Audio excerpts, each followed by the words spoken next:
Monday and very bright. Hello. Oh well, deal with it. It is Monday, and after the last vlog, I've cut my Zings in half. I've had these Zing fixed circular needles for a couple years now, I think. And yesterday, the drop that was needed for the cup to run over was placed when the joint of the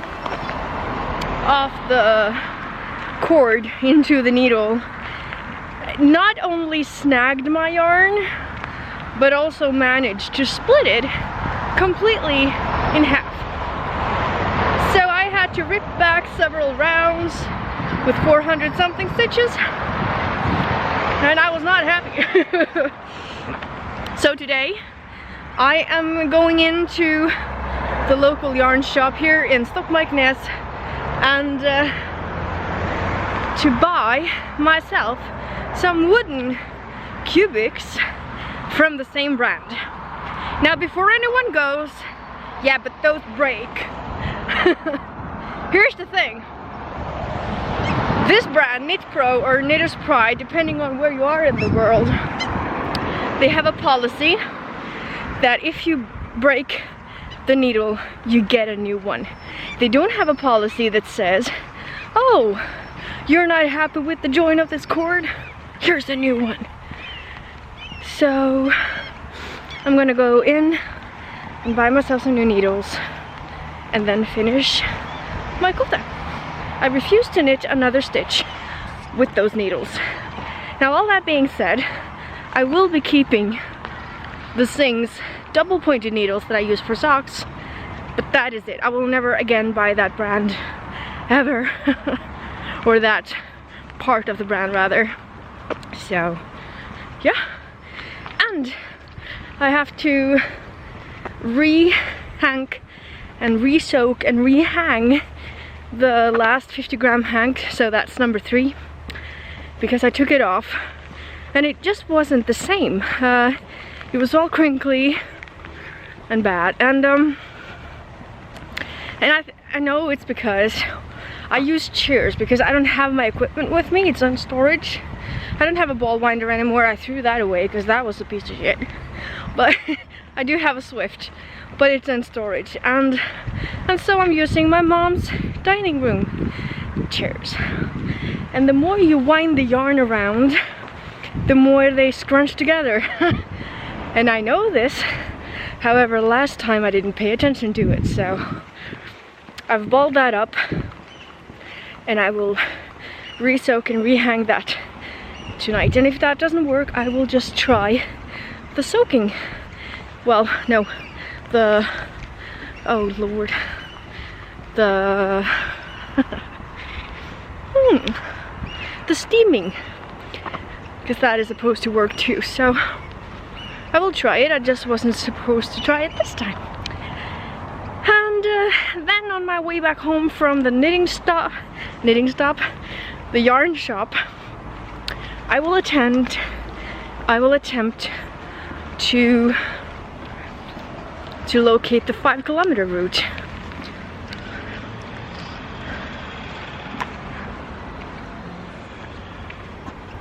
Like I say, not wheelchair friendly. So Stockmarknes Vallforening, I'm just going to put on the screen approximately English for that, are painting bikes they've gotten in and selling them to raise money for their organization. And they are looking quite nice. It's like a rainbow.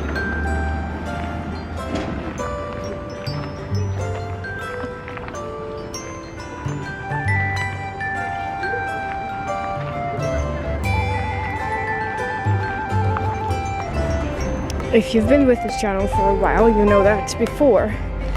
These guys, the yarn shop, was at the top of the street in a white building, but they've recently moved down here.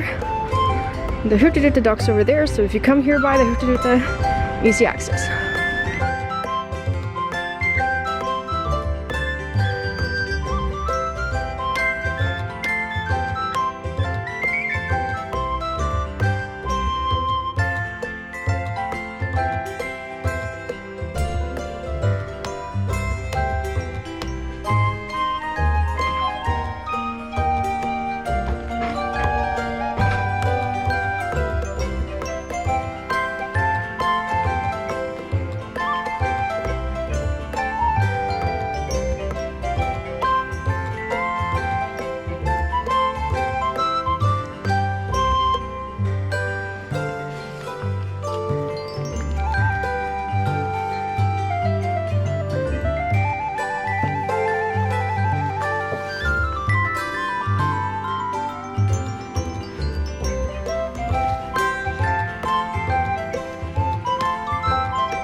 to the yarn store. As you will know, I've bought myself some cubics. I am so excited about this.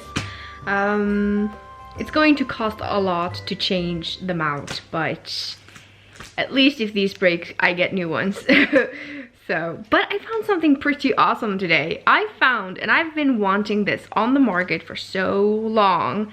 I don't know if I've said it here on the channel or not before. Let me know if I have and you remember. But I have wanted cotton sock yarn. Not everybody lives in places where wool is necessary. Some of you lucky buggers are living in places that doesn't have, you know, season changes and stuff like that. And yes, I'm actually a little bit envious of you, but you know, I get sick from season changes. Not everybody does that either, so. But look, it's cotton sock yarn from Regia.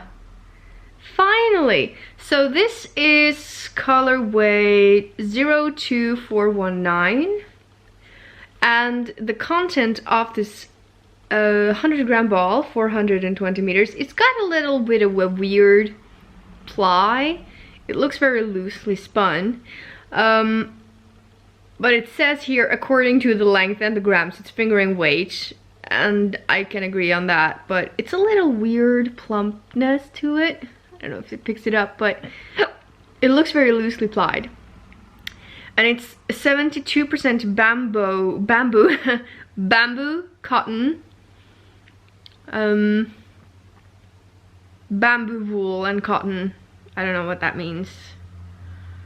But it's cotton, it's no wool in here. And it says 18% polyamide and 10% polyester. And it came in a lot of different colorways, but I went for this one. Yeah, cotton sock yarn, you guys. I have no idea. I asked Vigdis, who runs the store here in Stockholm, I asked her if it stretches like normal sock yarn does, because as you know, it stretches a lot. And she had knit up a sample of this, and it didn't stretch as much. So I will be knitting, I will be casting on with 4 more stitches than I usually do, and take it from there, I think. But I am just so happy that finally there's a cotton sock yarn on the market. Yay! I also picked up something else. I picked up a book about the Mayas. I love history. And Mom and I have started watching a TV show called Mummies Unwrapped, which we love. We both love archaeology. And so I grabbed this one. And I grabbed this one, Mystical Memories from the Past. And look at this cover! This is so awesome. The mystifying holy places of the world, symbolic landscapes, old cities, and lost countries, I guess. And this is a book by Jennifer Westwood, and the Maya book is by Timothy Lawton. I think that's expressed that way. So you can Google those authors and find these most likely in your languages too, if that's something that, you know, you are interested in. If you are, drop me a comment down below, because I would love to read more books about this, and I am all for second-hand books. So please let me know of books that are decent to really dig into archaeology and the history of this world and our people, because I am truly fascinated about it. And yeah, I just really, I'm in a mode right now where I just really want to learn a lot of things. So look at this. Oh no, I can't start now. I need to start a podcast, Ina Knitting, my friend from Central Norway, is back! Yay! There's no sound. Why is there no sound? Hello? Maybe it's the TV that's on mute. Nope. Oh, great. It's messing up again. Anyway, when I'm done with that, I am going to catch up on Mina's and spinning vlogs for Tour de Fleece. and really just enjoy those vlogs. My mom is now visiting an elderly friend in the center, helping her clean her windows. So I have 2 hours of YouTube watch time just to me, and I intend to only use them on knitting podcasts that I love. And eat some dinner, because I may need some of that.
I think I'm going to spin as much today. I really want to finish this round that I'm working on my square blanket, just because that's the last round.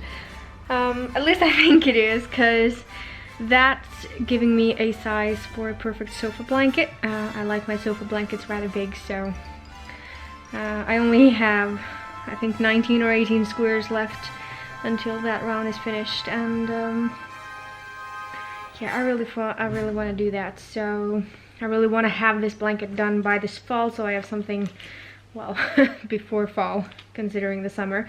So I have something warm to creep under. Plus, Tour de Fleece has a couple of rest days, so maybe I should give my shoulders and neck a rest day too. We shall see. I may spin tonight or something, but I just re-soaked the yarn, and I will be re-hanging that. Hopefully, getting the rest of the crinks out, and maybe even tonight I will excuse me, dinner burp. Such a human. Maybe tonight I will finish the bag that I started yesterday, so yeah, we shall see. So I've knit my 4 fade colors into the blanket. I don't know what's up with the lighting today. I'm just gonna see if I can... Just a little, maybe not recording. Oh, sorry. Alright, let's see. There, oh, nope. Oh, there we go. Hello, thank you for your patience. Okay, so they are not in order, but these 4 squares are the ones that I knit into my fade pullover. So there's one and this one are in order, but this one and this one are switched. I don't know why I did that, but you know, they're at least together in the blanket. I just have this edge here to go, and down this side, and I'm done with the last round.